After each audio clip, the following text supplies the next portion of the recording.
All right, my young mathematicians. Yesterday, we started to learn how to classify triangles. And there were two different ways that we could classify triangles, but today, what we're going to be doing is we're going to be learning how to classify quadrilaterals.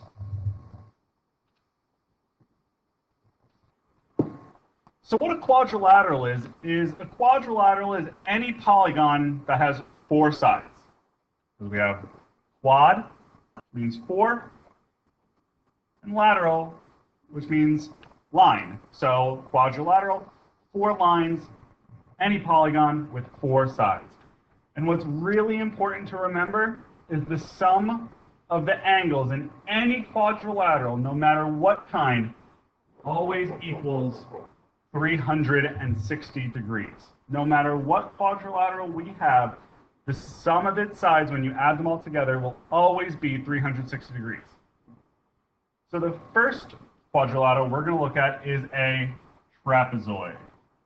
A trapezoid is unique because it only has one pair of parallel sides. Only has one pair of parallel sides. So let's see what those are. This symbol right here means parallel because it looks like a pair of parallel sides. So the two parallel sides that this trapezoid has, side AB and side CD, are both parallel. And a trapezoid has both acute and obtuse angles. It'll have two acute angles down at the bottom and two obtuse angles up at the top. And that's our trapezoid. And now we're going to start looking at parallelograms. And a parallelogram is different from a trapezoid because both pairs of opposite sides in a parallelogram are both parallel and equal in length. Let me repeat that. In a parallelogram, both pairs of opposite sides are equal in length and parallel.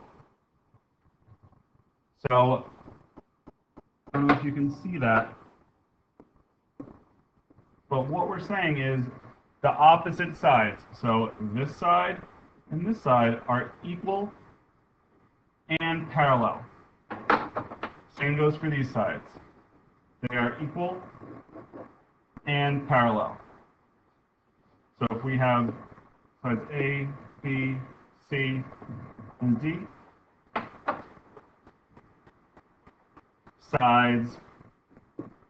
side AB is parallel to side CD, and side AD is parallel to side BC. You see that? How the opposite sides are not only equal, but they are also parallel.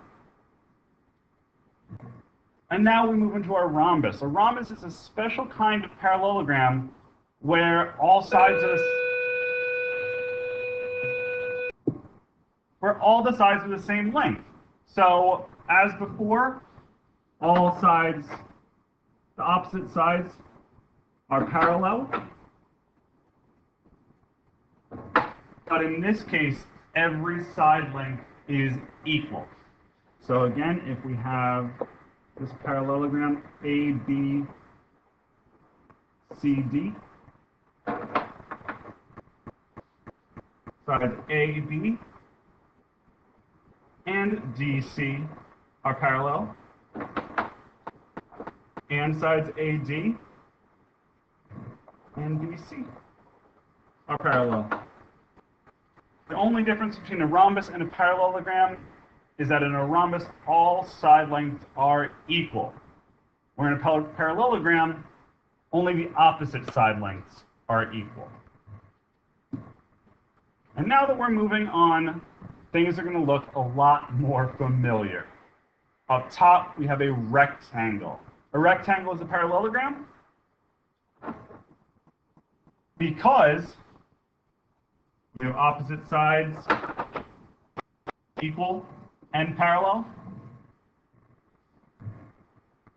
But the special thing about a rectangle, as we know, every angle is a right angle.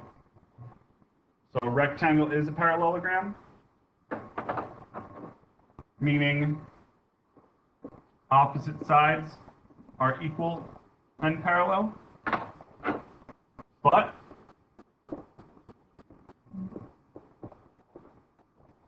every angle in a rectangle is a right angle.